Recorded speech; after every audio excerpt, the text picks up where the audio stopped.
gunpowder tastes like burnt iron and desperation. Josephine knew the flavor well before she ever stepped foot on the unforgiving, jagged rocks of the Bitterroot Range. When the massive, bearded man screamed at her to drop the rifle, assuming her frail city hands would shatter under the recoil, she didn't flinch. She just leveled the barrel, felt the familiar weight of the stock against her bruised shoulder, and squeezed the trigger. Survival wasn't pretty. It was just loud. The wagon wheel hit a rut so deep, Josephine's teeth clicked together, a sharp crack that tasted faintly of old blood.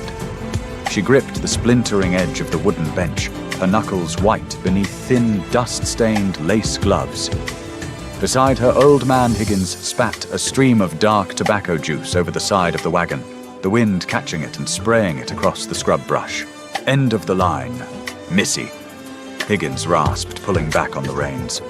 The two exhausted draft horses came to a halt, their sides heaving steam rising from their flanks in the crisp, high-altitude air. Josephine looked past the horses. There was no town.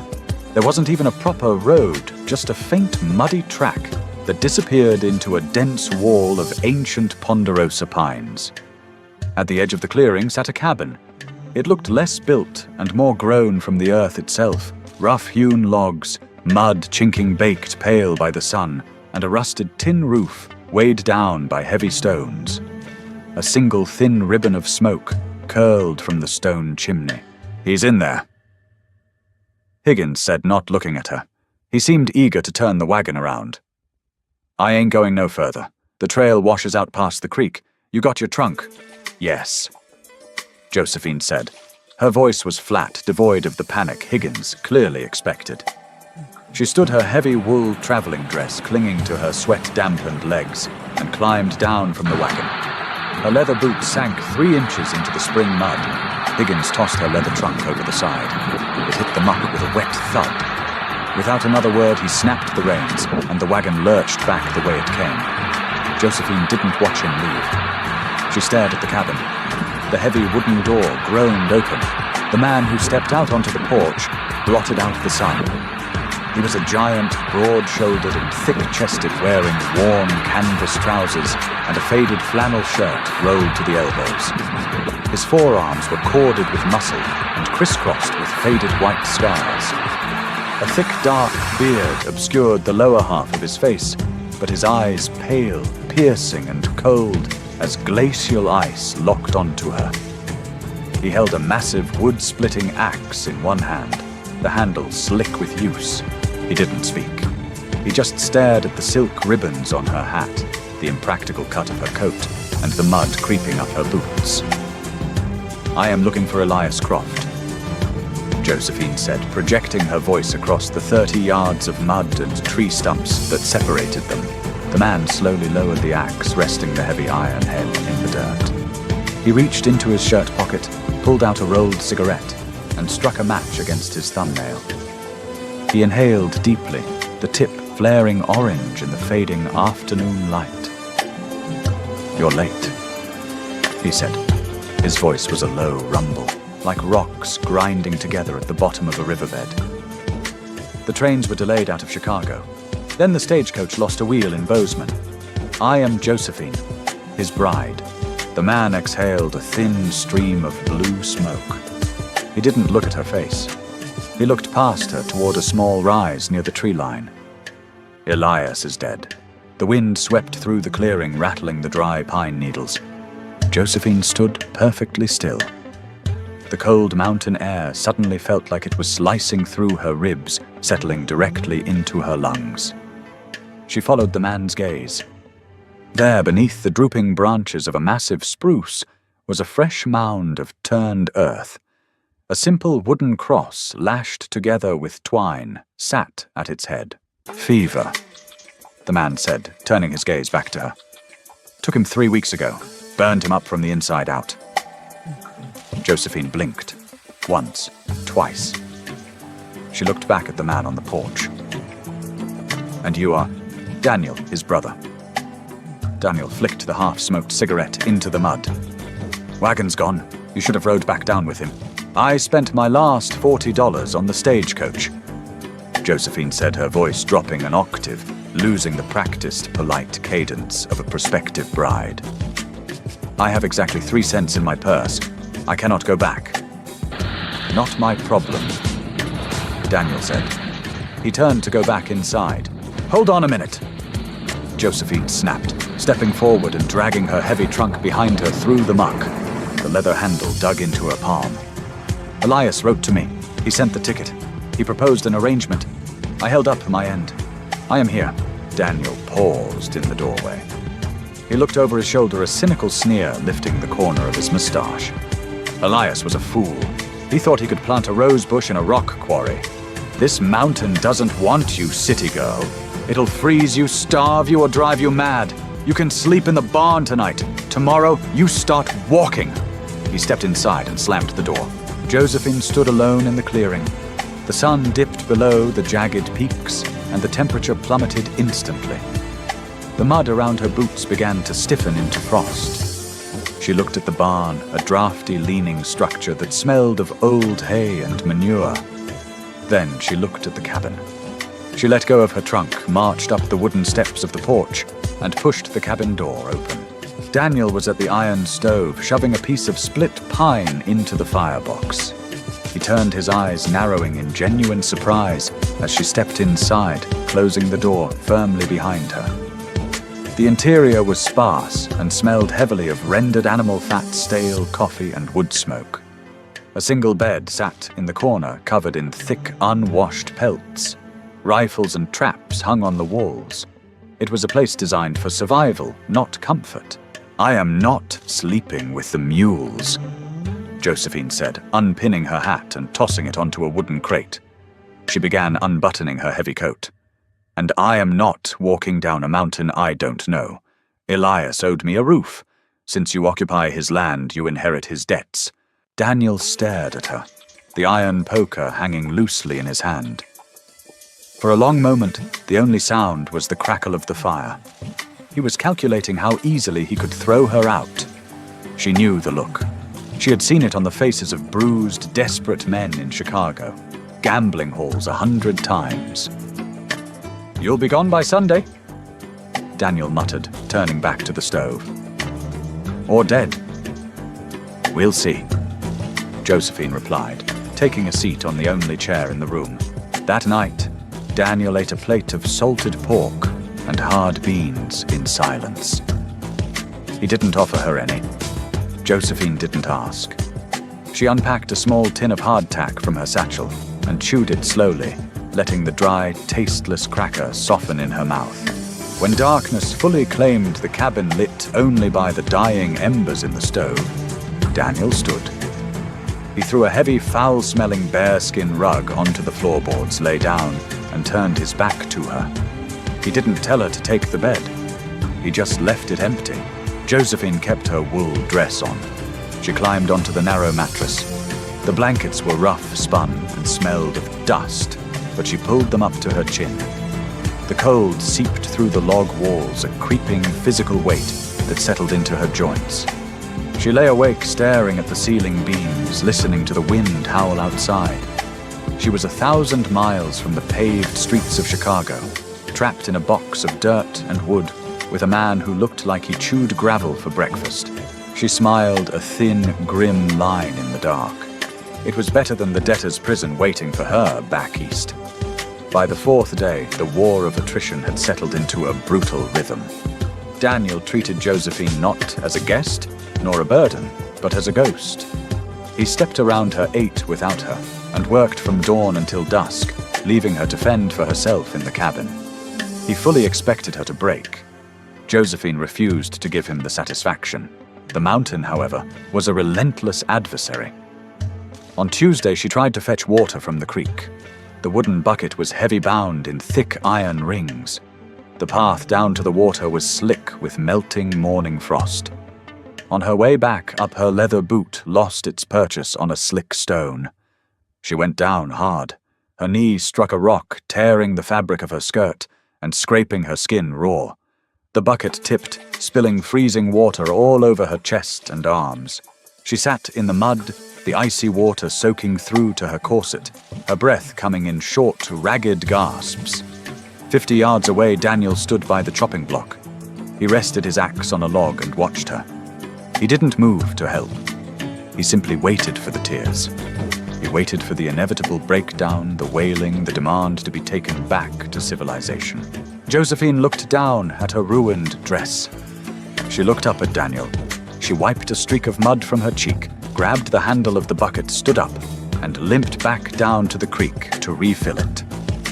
When she finally hauled the water into the cabin, Daniel was sitting at the table cleaning his revolver. He didn't look up, but she saw the slight tightening of his jaw. On Wednesday, she decided the trailing hems of her dresses were a liability. She found a sharp skinning knife on the counter. Without hesitation, she gathered the fine silk and wool of her skirts and hacked them off at the calf. The fabric frayed and hung unevenly, but she could walk without tripping. When Daniel came inside and saw the pile of expensive fabric burning in the stove, he stopped in the doorway. "Cost money, that cloth," he said, his voice flat. "Cost me my footing." Josephine replied, not looking away from the cast-iron skillet where she was attempting to fry a piece of salt pork. "I value my neck more than silk." Daniel didn't reply. He walked to the corner, grabbed a file, and began sharpening a trap. The silence between them wasn't peaceful. It was loud with unsaid judgments. To Daniel, she was a soft, useless creature, holding out through pure, stupid stubbornness. To Josephine, he was a brute who confused cruelty with strength. Thursday brought the tipping point. The afternoon sun was uncharacteristically warm, baking the damp earth and filling the clearing with the sharp scent of pine sap. Daniel had spent the morning tracking. He returned just past noon, hauling the gutted carcass of a mule deer over his broad shoulders. He dumped the deer onto the wooden processing table near the creek, his shirt stained dark with blood.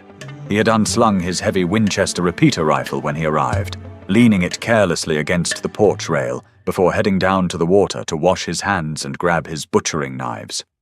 Josephine was on the porch, a wooden washboard propped in a tub, her knuckles raw and bleeding from scrubbing Daniel's heavy canvas shirts with lye soap. She paused, wiping her forehead with the back of her forearm, leaving a streak of suds across her brow. A low, guttural growl broke the quiet. Josephine turned. Emerging from the dense brush at the edge of the clearing, near where the mule was tethered, was a wolf. It wasn't the sleek, majestic creatures she had seen in illustrations. It was a massive, mangy timber wolf, its ribs showing through patchy fur. Hunger had driven it out of the deep timber and into the open in broad daylight. The wolf's yellow eyes were fixed on the panicked mule saliva dripping from its dark jowls. Down by the creek, Daniel heard the mule bray. He spun around, wiping blood from his hands onto his trousers. He saw the wolf. Then he realized his rifle was 50 yards away, leaning against the porch. He dropped his knife and broke into a heavy sprint up the muddy bank. "Get inside!" Daniel roared, his voice cracking like a bullwhip across the valley. Josephine didn't move towards the door. She looked at the wolf now stalking closer to the tethered mule. She looked at the heavy Winchester leaning against the rail. "Put that down!" The fierce mountain man yelled, his boots slipping in the mud as he ran. He knew the weight of that rifle. It was a large caliber repeater designed to drop elk. He expected the city woman to fumble it, drop it, or worse, fire blindly and hit the mule or himself. But the city bride smirked. It wasn't a playful smirk. It was a dark, humorless expression, the grim, cynical tightening of the lips of a woman who had spent her entire life being underestimated by violent men. Josephine stepped away from the washboard. She grabbed the Winchester by the stock and barrel. The weapon was heavy, the steel cold. She racked the lever with a sharp, practiced snap chambering around. She brought the heavy stock up, tucking it tight into the pocket of her shoulder. She widened her stance, planting her boots firmly on the porch boards to absorb the incoming shock. She didn't close one eye. She kept both open, sighting down the long barrel, dropping the iron bead right behind the wolf's front shoulder. Daniel stopped dead in his tracks. The wolf lunged for the mule. Bang! The deafening roar of the rifle shattered the peace of the mountain. A massive cloud of white smoke erupted from the barrel. The recoil punched Josephine backward, but she rolled with it, her back foot sliding an inch, her shoulder taking the brunt of the violence. The wolf snapped sideways mid-leap, as if hit by an invisible locomotive. It hit the dirt, hard-rolled twice, kicked its back legs in a spasm, and lay perfectly still. The echo of the gunshot bounced off the canyon walls, fading slowly into a ringing silence. The mule was screaming, pulling at its tether. Josephine lowered the rifle. Her shoulder throbbed with a dull, vicious ache that she knew would turn black and purple by morning. She racked the lever again. The spent brass casing ejected, spinning in the air before plinking against the wooden floorboards. She set the rifle back against the rail, exactly where Daniel had left it. Daniel stood frozen in the mud, breathing heavily. He looked at the dead wolf. He looked at the porch. He looked at the city woman with the suds on her forehead and the ruined skirts. Josephine turned back to the washboard, plunging her hands back into the soapy water. "Next time you leave your weapon out of reach," she called out, her voice entirely steady. "Make sure the safety is off. It saves time." The dynamic shifted. It wasn't an immediate thaw into warmth, but the active hostility evaporated, replaced by a wary, grudging respect. Daniel no longer treated her like glass waiting to shatter. He treated her like a greenhorn ranch hand who might, if closely supervised, prove useful. That evening, the temperature plummeted dramatically. The sky turned the color of bruised iron, and a biting wind began to whistle through the mud chinking of the cabin walls. A spring blizzard was rolling in. Inside, the cast-iron stove radiated a fierce heat. Daniel sat at the small table, the glow of the kerosene lantern throwing deep shadows across his scarred face. He was working a piece of leather with an awl. The cabin smelled of damp wool wood smoke and the sharp metallic tang of gun oil. Ezekiel sat at the heavy oak table, the pieces of his Colt Navy spread out on a clean rag. He worked with slow, methodical precision. His right shoulder was no longer bound tight, though it ached with a dull, throbbing rhythm whenever the barometric pressure dropped. Jo was at the stove. The rhythmic thump-thump-thump of her kneading dough had become the heartbeat of the cabin. "Tallow and pine pitch," Daniel said, not looking up from his leatherwork. "Rub it in, unless you want rot setting into the bone. I ain't chopping off your fingers if they go black."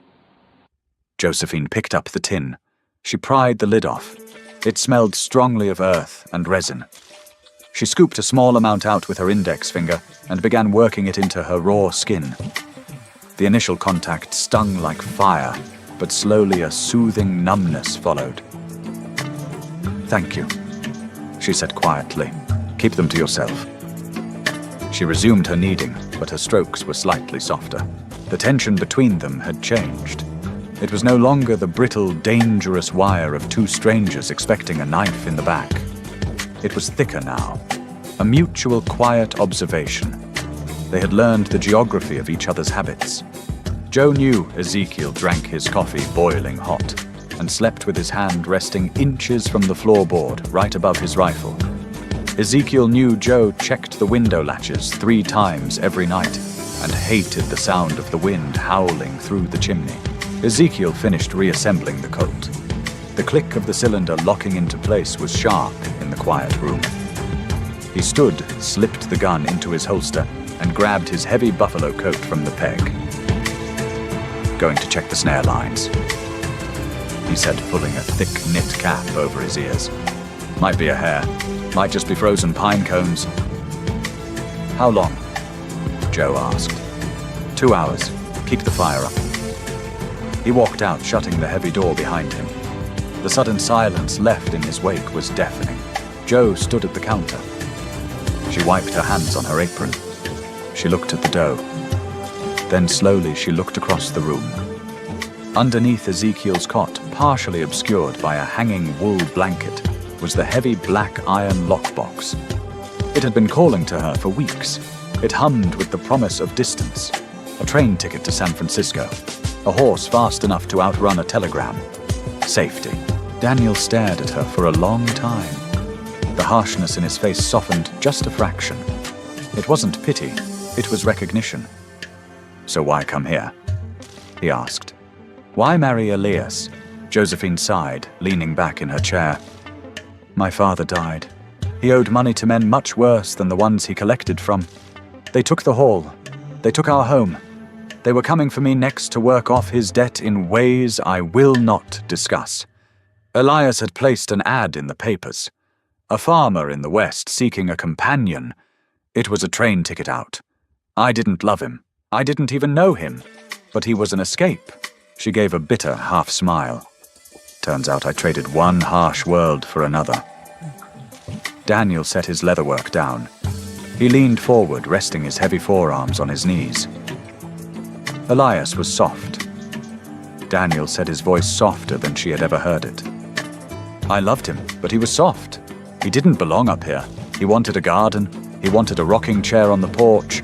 He thought he could buy a wife, bring her out here, and the mountain would just magically become a farm." Daniel looked around the dark, cramped cabin. "I told him he was a fool. I told him the winter would break him. It did. The fever took him because he exhausted himself trying to build a root cellar in frozen earth." He looked back at Josephine.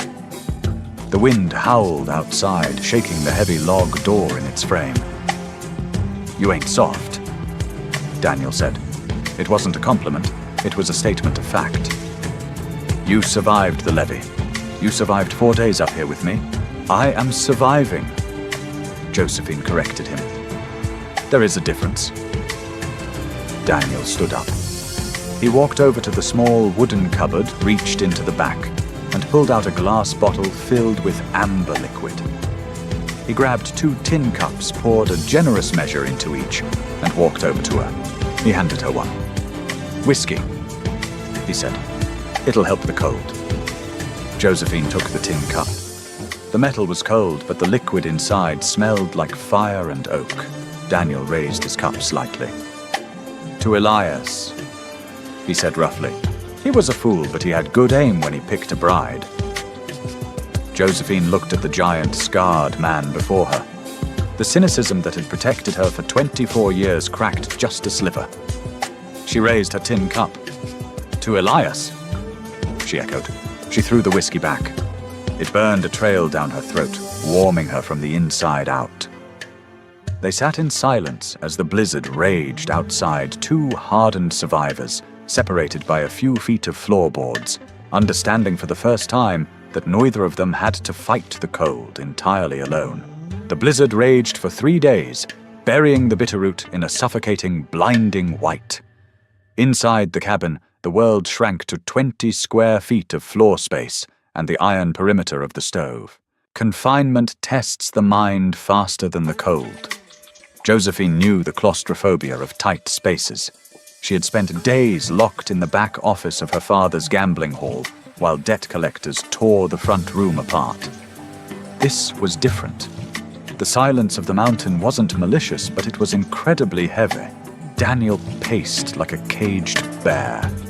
He chopped kindling until the woodbox overflowed. He oiled his Winchester, then his revolver, then the hinges of the heavy oak door. He was a man built for motion, and the enforced stillness was eroding his temper. Josephine, however, thrived in the quiet. Survival in Chicago had required becoming invisible, observing the room, finding the rhythm of violent men, and staying out of their way. She sat at the small table, mending a tear in Daniel's canvas jacket with a needle and heavy waxed thread she found in a tin box. On the afternoon of the 3rd day, the wind finally died. The silence that followed was absolute ringing in the ears. Daniel threw the deadbolt and shoved his shoulder against the door. It groaned, scraping against a 3-foot snowdrift before popping open. The blinding glare of the afternoon sun off the fresh snow flooded the dim cabin. "Get a shovel," Daniel grunted, grabbing a wide, flat wooden blade from the corner. "If we don't clear the roof before the melt, the crossbeams will snap under the water weight." Josephine didn't argue. She set the jacket aside. Her ruined leather boots were still damp and useless for deep snow. She walked over to the corner where Elias's few remaining belongings sat in a wooden crate. She pulled out a pair of heavy, felt-lined winter boots. They were 2 sizes too big. She stuffed the toes with wool scraps from her ruined skirts and shoved her feet inside, lacing them tight up to her calves. She grabbed the second shovel. The work was brutal. The snow was dense, packed tight by the wind. They worked in tandem, Daniel on the low slope of the roof, Josephine clearing the perimeter so the snow had somewhere to fall. Her shoulders screamed in protest, the muscles burning from the repetitive motion. The cold air seared her lungs. Every time she felt her pace slow, every time the shovel felt too heavy to lift, she looked at Daniel. He was a machine, his broad back flexing beneath his flannel shirt, his breath pluming in the freezing air. He didn't check on her. He didn't offer a break. She gritted her teeth and dug the blade back into the snow. By dusk, the roof was clear, and a trench had been carved from the cabin to the woodpile. Josephine stood leaning on the handle of her shovel, her chest heaving, sweat freezing to her hairline. Her hands were blistered beneath her gloves, but she hadn't stopped once. Daniel dropped from the roof edge, landing heavily in the snow. He walked past her, stopping only when he reached the door. He looked back. He took in the oversized boots, the dirt smeared across her cheek, and the sheer unyielding set of her jaw. Elias wouldn't have made it through half that snow, Daniel said quietly. It was a heavy admission hanging in the frigid air. He would have stopped to rest, told himself it could wait. Snow doesn't wait, Josephine said, her breath a white cloud. Daniel nodded slowly. No, it doesn't. He opened the door. Come inside. I'll make coffee. That evening, the dynamic shifted from tolerance to a functional partnership. After dinner, Daniel didn't turn his back to her. He sat at the table and pushed a small leather-bound book across the rough wood. Josephine recognized it. Elias had held it in the only photograph he ever sent her, his ledger. Daniel said, his voice stripped of its usual gravelly edge. I can't read a lick of it. Letters and numbers just look like scattered bird tracks to me. See if there's anything in there about a seed order. He paid some outfit in Missoula before he got sick. Josephine opened the book. The handwriting was neat, optimistic. Rows of expected yields prices for wheat costs for fencing. It was the diary of a man dreaming of a farm that didn't exist. She ran her finger down the columns, the familiarity of a ledger drowning her. Here, she said, tapping a line. $50 for winter wheat and alfalfa seed, paid in full to the Miller Mercantile. Delivery expected by the first spring thaw. Daniel leaned back, rubbing a scarred hand over his beard. Good. If the thaw holds the stage, we'll start running to the lower pass. I can ride down and haul it up. He looked at her, really looked at her for a long moment. $50 is a lot of money out here. A man could buy a ticket back east with that. Or he could buy seed and try to pull life out of rocks. He was giving her a choice. The seed money was hers by right of her arrangement with Elias. She could take the supplies, sell them in Missoula, and go back. Josephine closed the ledger. The leather was worn beneath her fingertips. She looked around the dimly lit cabin. The Levee district was 1,000 miles away, but its ghosts still chased her. There was nothing for her in Chicago but debt and men who viewed her as collateral. Here there was only the cold, the dirt, and a man who didn't lie to her. Alfalfa is hardy, Josephine said softly, meeting his pale eyes. But we'll need to turn the soil in the lower meadow before the rain sets in. A muscle feathered in Daniel's jaw. He gave a single sharp nod. Tomorrow, then, we start clearing the timber. Spring in the Bitterroot did not arrive with blooming flowers and gentle breezes. It arrived with violence. The rapid thaw turned the mountain into a treacherous, shifting landscape of mud, roaring meltwater, and unstable earth. The lower meadow Elias had earmarked for the alfalfa was choked with deadfall, massive, rotting pine trees brought down by winter storms. Clearing it was backbreaking work. For a week, Josephine and Daniel fell into a grueling routine. Daniel used a heavy crosscut saw and a team of mules to drag the massive trunks, while Josephine wielded a hatchet, stripping the branches and clearing the heavy brush. Her hands calloused, her shoulders broadened beneath her wool coat. The pale, fragile city girl was fading, replaced by a woman who smelled of pine sap and sweat, who knew how to use leverage instead of just brute strength. It happened on a Tuesday. The ground was particularly soft, the mud thick and greedy, sucking at their boots with every step. Daniel was working a massive waterlogged ponderosa trunk. The root ball was still partially attached, tangled in a precarious shelf of loose rock and mud. He had wrapped a heavy logging chain around the trunk, hooking it to the team of mules. "Keep clear," Daniel shouted to Josephine, who was 50 yards away gathering kindling. He slapped the reins against the mules' backs. "Ya, pull." The mules strained their hooves, slipping in the muck. The heavy iron chain went taut, groaning under the immense tension. The massive log shifted, but the earth beneath it didn't hold.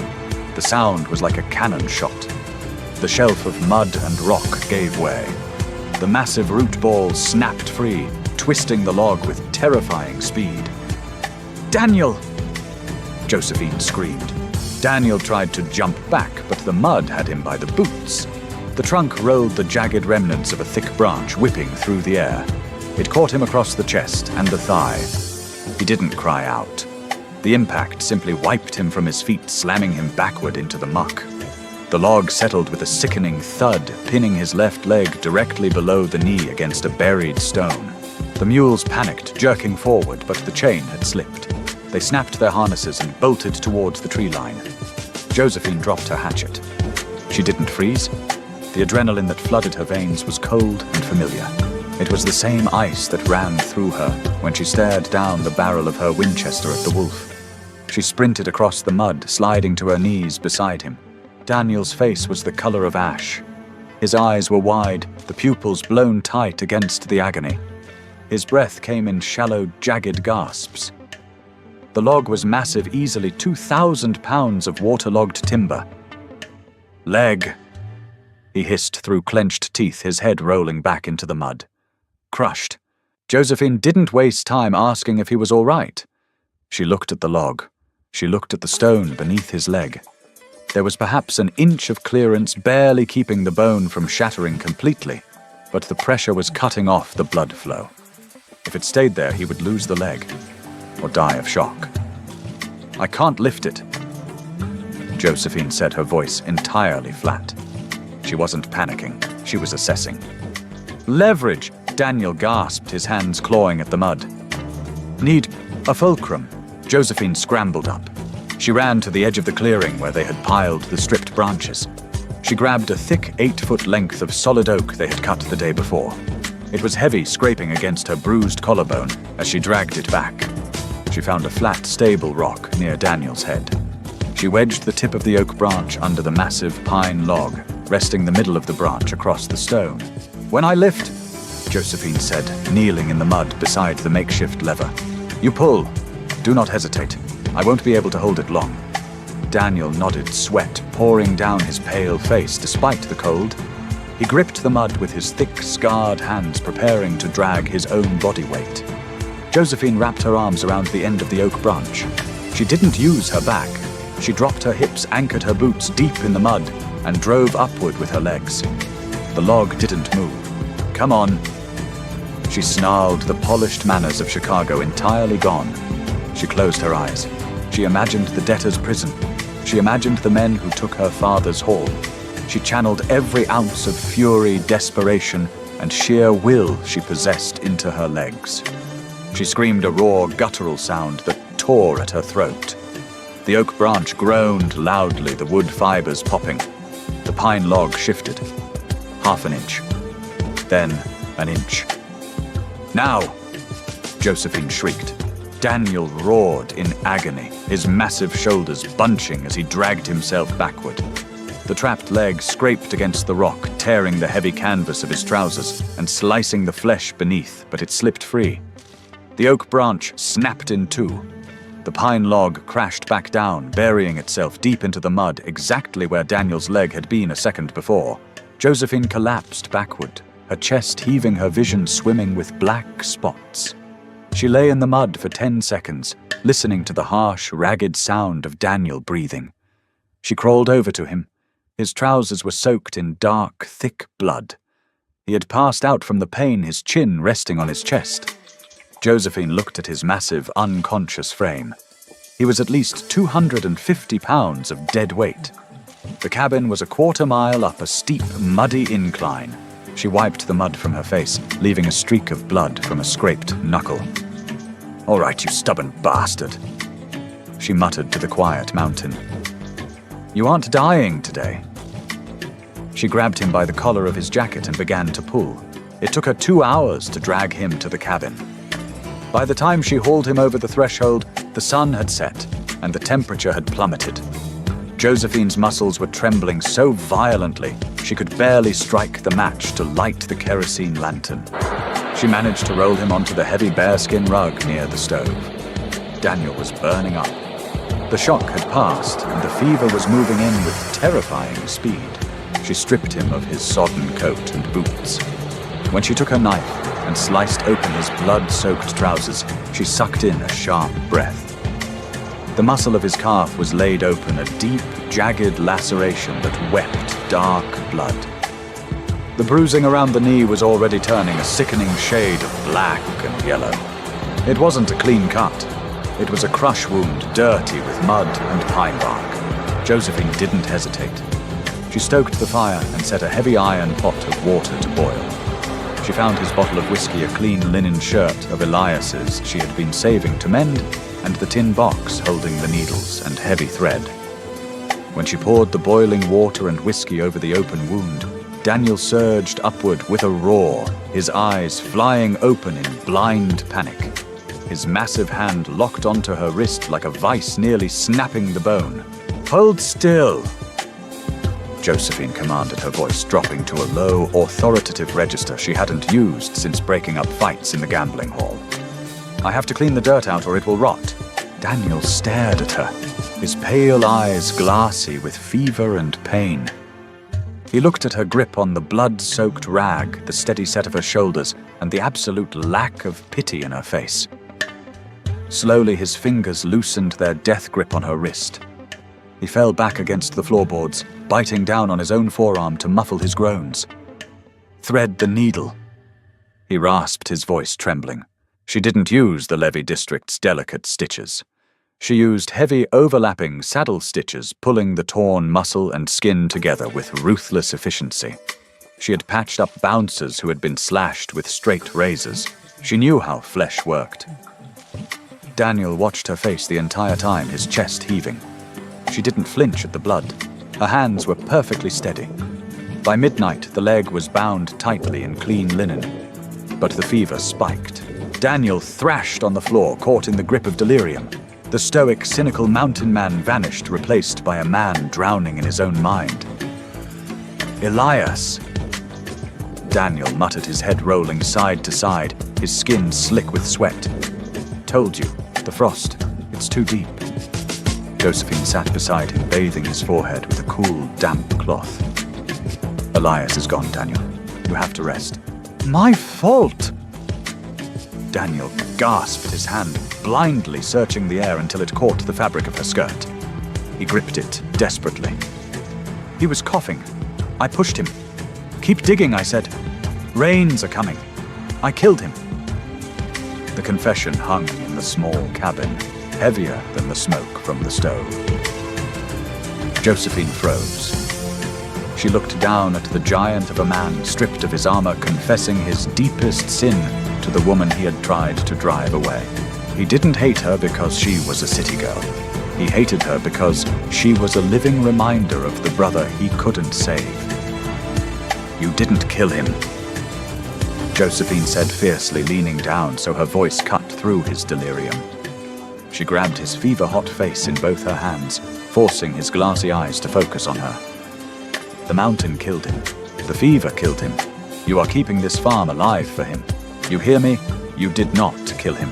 Daniel's chest hitched. A single hot tear broke from the corner of his eye, tracking down his scarred cheek into his beard. His grip on her skirt slowly loosened, and his eyes slipped shut. His breathing finally leveled out into a deep, exhausted rhythm. Josephine didn't move away. She sat on the hard floorboards beside him, her back resting against the leg of the heavy wooden table.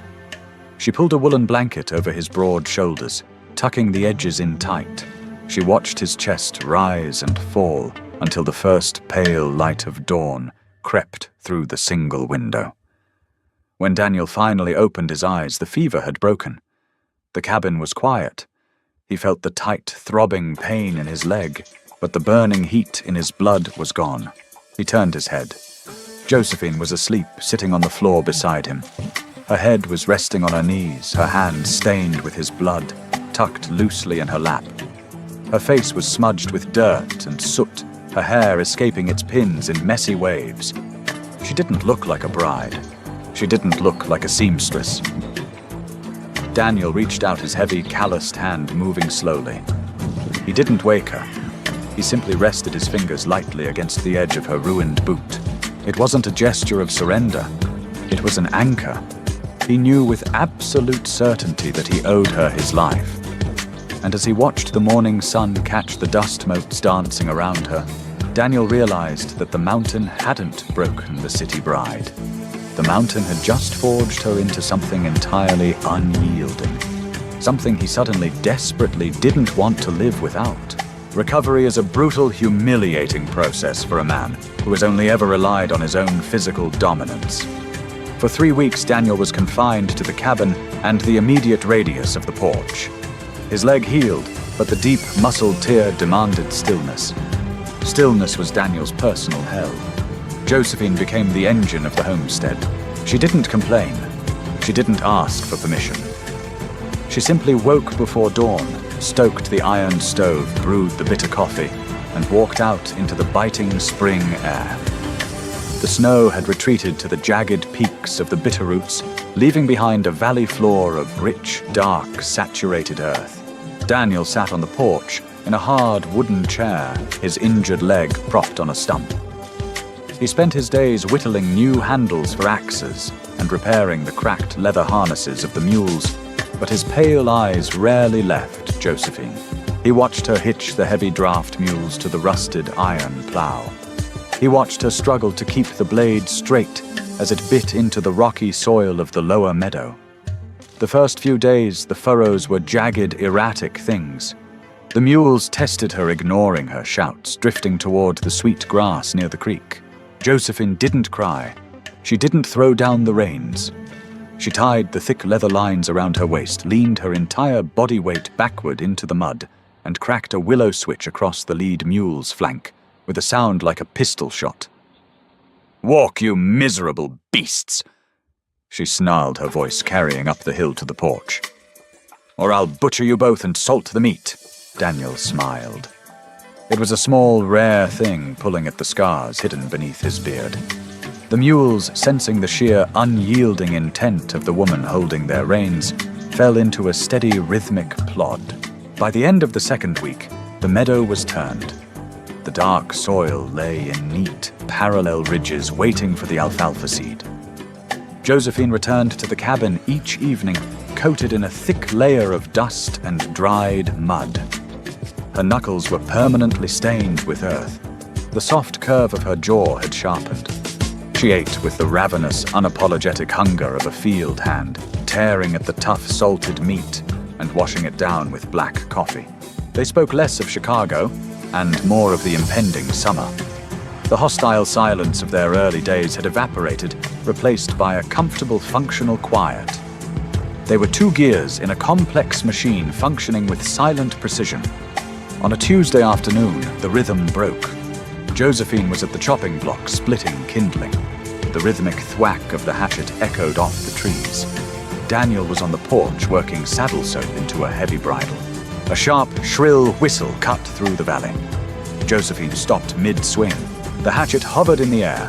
She turned her head toward the crude wagon trail leading up from the lower pass. 3 riders broke through the tree line. They weren't local ranchers looking for stray cattle. Josephine knew the posture of working men. These men sat lazily in the saddle, their coats open despite the chill revolvers hanging low and loose on their hips. They rode with the arrogant entitlement of scavengers looking for a corpse. Daniel dropped the bridle. His jaw tightened, the muscles ticking violently beneath his beard. He reached for his cane, a thick branch of polished hickory, and forced himself up. He leaned heavily against the porch rail, his face a mask of cold, murderous intent. "Get in the cabin," Daniel said. His voice wasn't a roar, it was a low, dangerous rasp. "Take the Winchester, bar the door." Josephine looked at the riders now 50 yards out and closing. She looked at Daniel, standing on one good leg, pale beneath his weathering sweating from the sheer effort of staying upright. "No," Josephine said. She didn't run to the cabin. She walked calmly to the porch, climbed the 2 steps, and picked up the heavy Winchester repeater leaning against the doorframe. She didn't retreat inside. She stood on the planks, right beside Daniel, resting the butt of the rifle casually by her muddy boot. The riders pulled up in the center of the clearing right where the wagon had dropped her weeks ago. Their horses stamped their hooves, tearing up the fresh spring grass. The lead rider tipped his worn Stetson. He had a thin, greasy mustache and eyes the color of dirty water. He looked at the cleared field, the stacked wood, and finally at the 2 figures on the porch. His gaze lingered on Daniel's cane, and a slow, greasy smile spread across his face. "Afternoon," the man called out, his voice smooth and practiced. "Name's Boone. We rode up from Missoula, heard the tragic news about Elias Croft. A damn shame. The fever is a cruel mistress." Daniel didn't speak. He just stared at Boone, his pale eyes tracking the man's every twitch. "We came to pay our respects to the widow." Boone continued shifting his weight in the saddle. His eyes drifted over Josephine. He didn't see a threat. He saw a woman in a mud-stained, chopped-off skirt. "And to settle some affairs." "Elias's affairs are settled," Josephine said. Her voice rang out clear and steady, carrying easily across the yard. Boone chuckled. It was a patronizing, ugly sound. "Well now, little lady, that ain't entirely true. Elias had a tab at the Miller Mercantile down in town. Seed, tools, provisions. Boss says the debt stands at $100. Seeing as Elias is in the ground and you folks look indisposed." Boone gestured lazily at Daniel's crippled leg. "We figured we'd come collect the collateral. There is no debt," Josephine said flatly. "I have Elias's ledger. The seed was paid in full. $50. The receipt is dated March 4th. Boone's smile vanished. The 2 men behind him shifted nervously, their hands resting closer to their holsters. "Ledgers burn, sweetheart." Boone sneered, dropping the polite facade. "We ain't leaving empty-handed. We'll be taking the draft mules, the wagon, and whatever cash you got tucked under the mattress. If you make it easy, we won't have to get rough with the cripple." Daniel's knuckles turned white on the porch rail. He shifted his weight, preparing to lunge off the porch, bad leg or not, and tear Boone from the saddle with his bare hands. Josephine stepped in front of him. "I've met 100 men exactly like you," Josephine said. Her voice wasn't loud, but it possessed a razor-sharp edge that commanded the clearing. The absolute lack of fear in her tone made Boone pause. "You walk into a room, you look for the limp, you look for the woman, and you assume the math is in your favor." Josephine continued, her thumb casually drifting over the hammer of the Winchester. "You think because we are miles from a sheriff you dictate the terms." Boone narrowed his eyes. "I dictate the terms because I have 3 guns, and you have a walking stick and a mouthy piece of calico." "You have 3 guns," Josephine agreed, nodding slowly. "But you are sitting on a horse. A horse is a big, moving target. You have to draw aim and fire from an unstable platform." She casually lifted the Winchester. She didn't shoulder it. She just held it across her waist, the barrel pointed directly at Boone's chest. "I, on the other hand, am standing on solid wood," Josephine said, her voice dropping to a terrifying conversational calmness. "My weapon is already drawn, and I do not miss." The clearing fell dead silent. Only the wind rustling through the ponderosa pines dared to make a sound. The man to Boone's left, a heavy-set brute with a scarred jaw, scoffed. "She's bluffing, Boone. It's a city skirt. She ain't gonna pull no trigger. My father ran a gambling hall in the Levee district of Chicago." Josephine said, her eyes locked onto Boone's. She ignored the brute entirely. "I managed the vault. 2 years ago, a man twice your size came across the counter with a skinning knife. He wanted the evening's take. He thought I was bluffing too." She racked the lever of the Winchester. The metallic clack-clack was deafening in the quiet mountain air. A heavy brass cartridge chambered with finality. "I put a .44 caliber slug through his collarbone," Josephine said, her face completely void of emotion. "He bled out on the floorboards while I finished tallying the roulette receipts. You think I hesitate? You think I care about your life?" She raised the rifle, pulling the heavy stock tight into her bruised shoulder, aiming directly down the sights. Her left eye closed. Her right eye was dead and cold. "Touch your holster, Boone," Josephine whispered. "Please." Boone sat completely still. The greasy confidence was gone, replaced by the sudden chilling realization that he had walked into a trap of his own making. He looked at her eyes. He saw the Levee district. He saw a woman who had already calculated his death and made peace with it. Daniel stood perfectly still behind her. He didn't interfere. He watched her back, watching the tension in her shoulders, the absolute stillness of the barrel. He felt a profound, heavy awe settle in his chest. She wasn't just surviving the mountain anymore. She was defending it. She was defending him. "Boss," the heavy-set man muttered, his hand inching away from his belt. "This ain't worth a bullet." Boone swallowed hard. The Adam's apple bobbed in his throat. He slowly, deliberately raised both his hands, resting them high on the saddle horn. "Ain't no need for a mess." Boone said, his voice tight. "Seems there was a misunderstanding about the debt. We'll be riding back now." "You will ride back," Josephine commanded the rifle, unmoving. "And you will tell the Miller Mercantile that Elias Croft's account is closed. If I see you or any of your friends on this ridge again, I won't give a warning speech. I will just shoot your horses and leave you to walk back to town."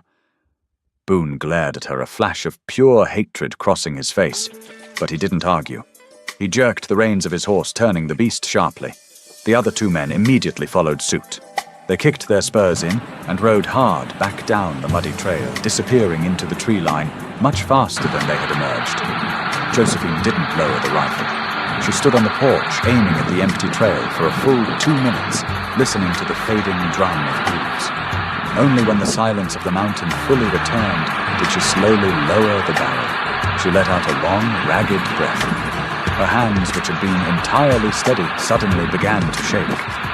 The adrenaline crash hit her like a physical blow. She swayed slightly on her feet. A heavy, calloused hand clamped onto her shoulder. Daniel didn't take the rifle from her. He just steadied her, his massive frame radiating heat in the cool spring air. "You didn't shoot the man in the collarbone," Daniel said quietly, his voice a low rumble right behind her ear. Josephine looked over her shoulder, her breathing still shallow. "No, I shot him in the thigh, like I told you." "Why tell Boone it was the collarbone?" "Because a thigh wound implies I was aiming low. It implies hesitation," Josephine said, leaning back just an inch, allowing the solid wall of Daniel's chest to support her weight. "A collarbone wound means I was aiming for his heart and just missed high. It tells Boone I was actively trying to kill." Daniel let out a breath that sounded suspiciously like a laugh. It was a rough, rusty sound. "Remind me never to play poker with you. I would bankrupt you in 3 hands," Josephine replied, the ghost of her cynical smirk returning. That night, the cabin felt different. The threat of the outside world had breached their perimeter, but instead of fracturing them, it had welded them together. The iron stove burned hot, the scent of wood smoke mingling with the sharp metallic tang of the gun oil Josephine used to clean the Winchester.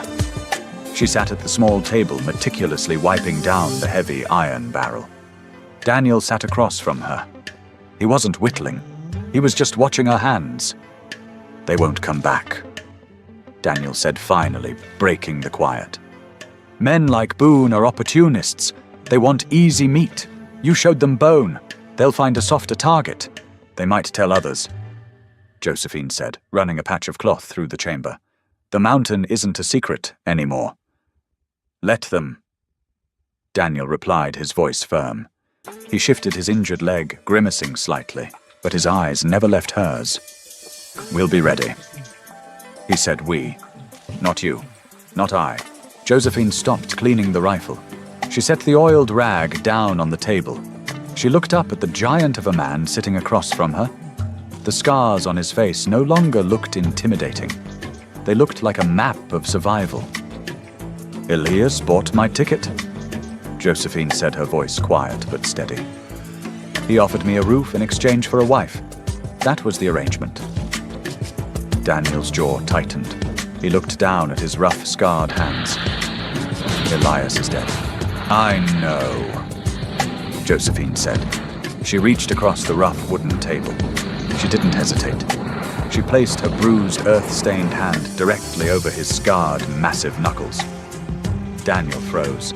He looked at her hand, so small compared to his, yet capable of tearing a log from the mud and holding off 3 armed men.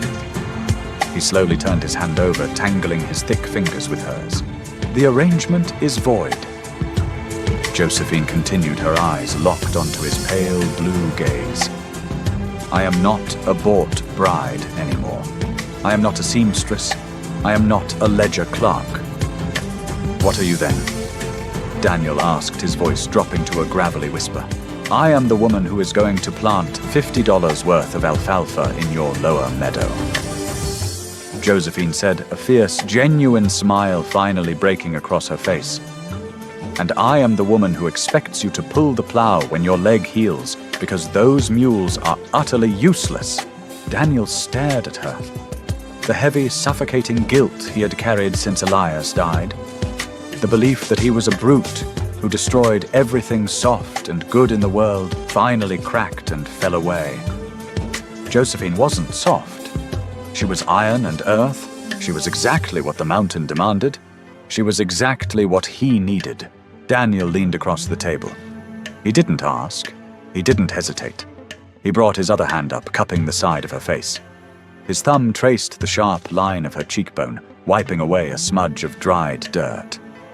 He kissed her. It wasn't a gentle, flowery thing. It was grounded, desperate, and fiercely real. It tasted of bitter coffee sweat and survival. Josephine kissed him back. Her hand tightening around his, her cynical armor entirely abandoned on the cabin floor. In the isolated quiet of the Bitterroot, 1,000 miles from the paved streets of Chicago, she had finally found a place where she didn't have to hide her strength.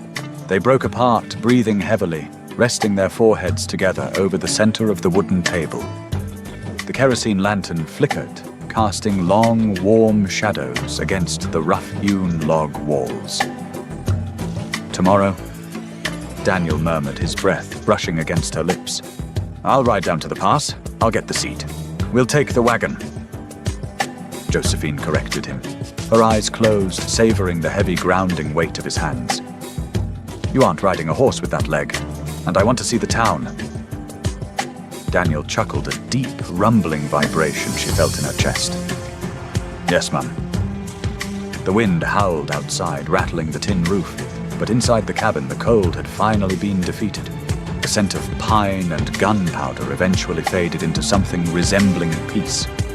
Josephine and Daniel learned that the deepest scars aren't healed by time, but by finding someone who knows exactly how heavy the armor is and helps you take it off. They didn't just survive the mountain, they claimed it together. If this gritty tale of survival and unexpected romance kept you on the edge of your seat, hit that like button, share this story with a fellow Western drama fan, and don't forget to subscribe to the channel for more deeply human stories from the untamed frontier.